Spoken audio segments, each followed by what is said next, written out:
Hello everyone, welcome back to my channel. कैसे हैं आप सब लोग? आई होप आप सब लोग ठीक होंगे। तो अभी जो है मैं अपनी आराध्या को फिर से कुछ सिखाने जा रही थी और मैंने सोचा चलिए आप लोगों को साथ में भी शेयर करती हूँ। मैं अभी 2-3 दिन पहले मैंने अपनी आराध्या को बिग और स्मॉल का जो टॉपिक है वो क्लियर किया था, यानी उसे बिग और स्मॉल में दोनों में डिफरेंस समझ में आ गया था कि दोनों अपोजिट वर्ड उसको एकदम क्लियर हो गए थे। तो आज मैं उसे सिखाने जा रही थी हैवी और लाइट, ये वाला जो अपोजिट वर्ड्स हैं इनके बारे में मैं उसे अच्छे से डिफाइन कर रही थी। तो मुझे लगा चलिए इस किस तरीके से मैं डिफाइन कर रही हूँ, किस एक्टिविटी के तौर पे मैं उसे सिखा रही हूँ, हो सकता है कि वो एक्टिविटी आप लोग के लिए हेल्पफुल हो जाए। तो अभी पूरा क्लियर करूँगी आप लोगों को। और फ्रेंड्स, ये एक्टिविटी आप बच्चों को घर में भी करवा सकते हो, क्योंकि जिन चीज़ों से मैं करवा रही हूँ ना इसको, ये एक्टिविटी वो हम सब लोग घरों में भी करवा सकते हैं। और अगर आप स्कूल में आप टीचिंग करते हैं अपने स्टूडेंट्स के साथ में, जो भी आपके प्री प्राइमरी के स्टूडेंट्स हैं जिनके सिलेबस में ये अपोजिट वर्ड्स हैं, आप उन्हें ज़रूर सिखा सकते हो। तो चलिए मैं अभी स्टार्ट करती हूँ। मेरी आराध्या तो अभी से ही अपने सारे टॉयज़ लेके बैठ गई, जबकि मैंने इसका टॉय सेटअप किया भी नहीं है अभी। तो चलिए दिखाती हूँ मैं आराध्या को किस तरीके से ये एक्टिविटी करवाऊँगी। और बहुत आसान होता है। घर में बच्चों के टॉयज़ वगैरह होते हैं ना, तो टॉयज़ के थ्रू अगर हम बच्चों को सिखाते हैं ना तो ये बच्चे जल्दी सीखते हैं। क्योंकि जब कोई एक्टिविटी के तौर पे हम कोई भी टॉपिक क्लियर करते हैं ना, प्रैक्टिकली बच्चों को सिखाते हैं, तो वो चीज़ें बच्चों के बहुत अच्छे से ब्रेन में सेट हो जाती हैं। और जब हम बुक से सिखाते हैं तो भी उन्हें याद होता है, लेकिन वो सिर्फ बुक तक ही उनका सीमित हो जाता है। लेकिन जब वो अपने सराउंडिंग प्रैक्टिकल करते हैं, चीज़ों को देख करके सीखते हैं एक्टिविटी के तौर पे, तो चीज़ें जल्दी याद होती है।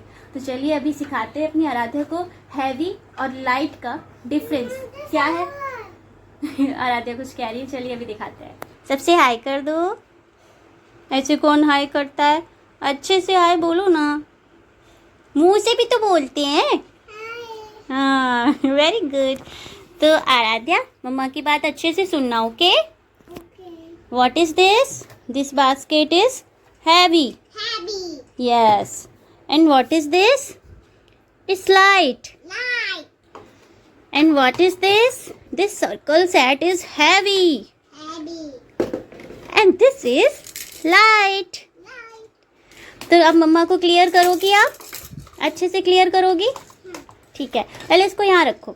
अब बताओ, इन दोनों में से, इसमें से, ये बास्केट में से और इसमें से हैवी कौन सा है और लाइट कौन सा है? Very good. अब इसको कर देते हैं साइड। Okay okay. अब आती है बारी हमारे सर्कल सेट की और ये फिश की। Okay okay. तेज बोला करो। ओके।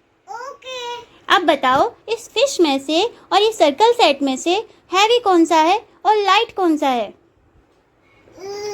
ये कौन सा है? Very good. अरे ये तो बहुत हैवी है। Oh my God. And what is this? ये कैसा है? Very good. तो शिवी को समझ आ गया कि हैवी कौन सा है और लाइट कौन सा है। हैवी मीन्स क्या होता है? क्या होता है? नहीं, हैवी मीन्स क्या होता है? भारी। लाइट मीन्स क्या होता है? हल्का।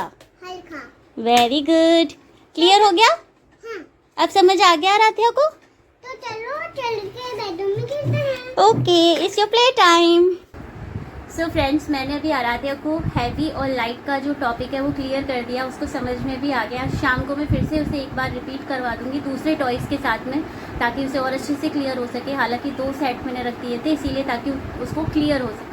ऐसे ही आप क्या कर सकते हो, अगर आप स्कूल में टीचिंग करते हो तो आप एक टेबल जो भी स्कूल की होती है क्लासरूम में, उस टेबल पे लगा करके सेट्स रख सकते हो हैवी चीज़ों का, लाइट चीज़ों का।